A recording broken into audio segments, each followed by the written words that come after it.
Railway सुरक्षा बल में काम करने वाले कांस्टेबल चेतन सिंह 31 जुलाई की रात जयपुर मुंबई एक्सप्रेस में ड्यूटी पर तैनात थे, जब उसने अपने वरिष्ठ सहयोगी और 3 अन्य यात्रियों को गोली मार दी। इस चौंकाने वाली घटना के बाद हर तरह इसकी चर्चा और आलोचना शुरू हो गई, पर विपक्ष के इस आरोप के बाद कि ये टारगेटेड किलिंग है और अधिक डर का माहौल बन गया। उस वीडियो का जिक्र किया जाने लगा जिसमें चेतन हाथ में राइफल लिए शव के सामने खड़ा देख रहा है और उसे अपने किए पर न सिर्फ कोई पछतावा नहीं है, बल्कि अपने अपराध को वो सही भी ठहरा रहा है।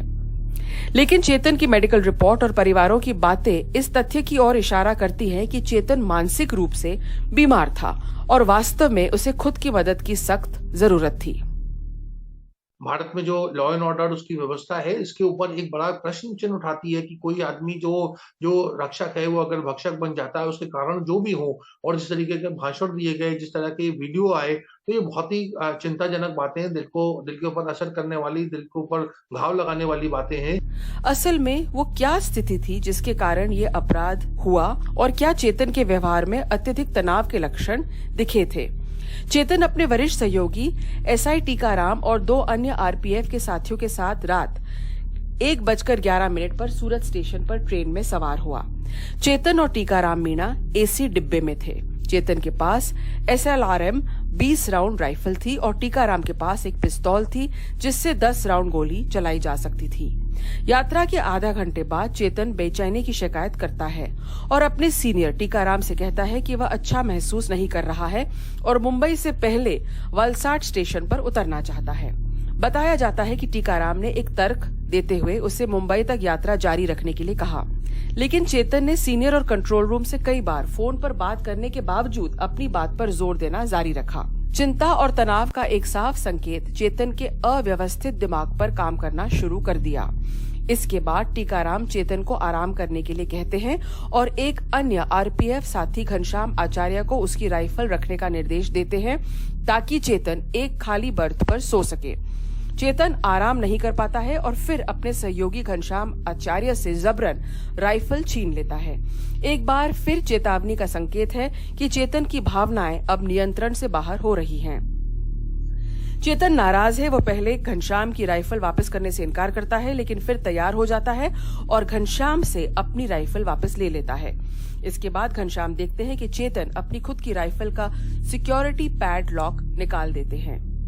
घनश्याम पेंट्री कार में चला जाता है, जिसकी वजह से शायद उसकी जान बच गई, क्योंकि इसके बाद जो होता है वह आतंकित करने वाली घटना है। गुस्से में भरा चेतन एसआई टीकाराम को गोली मार देता है। इसके बाद कोच B5 और B6 में 3 अन्य यात्रियों को गोली मार देता है।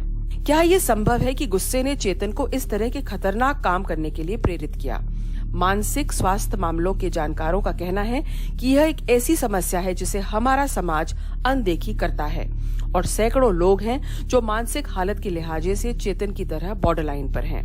मेंटल हेल्थ को थोड़ा सा और फोकस में लाना पड़ेगा। मेंटल हेल्थ एक्सपर्ट्स लाने पड़ेंगे। जो जैसे आप देखिए, जो हम रेलवे प्रोडक्शन फोर्स है उसमें हर 5 साल एक अप्रेजल होता है, वो शायद काफी नहीं है।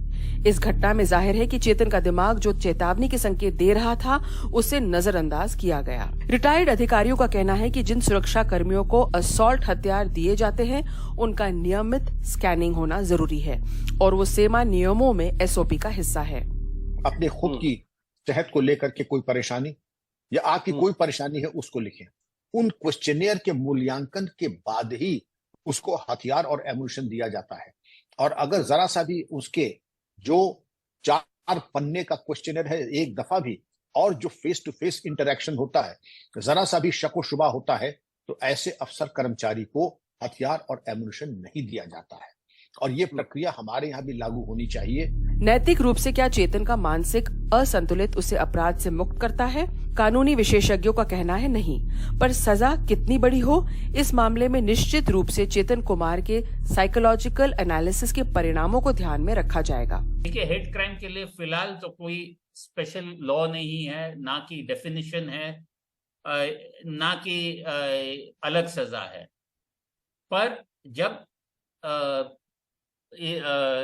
सेंटेंसिंग का सवाल आता है, इस मोटिव के कारण शायद सजा और ज्यादा भी सुनाया जाए। एक समाज के रूप में भारत अभी भी मानसिक स्वास्थ्य के मुद्दों के प्रति जागरूक हो रहा है।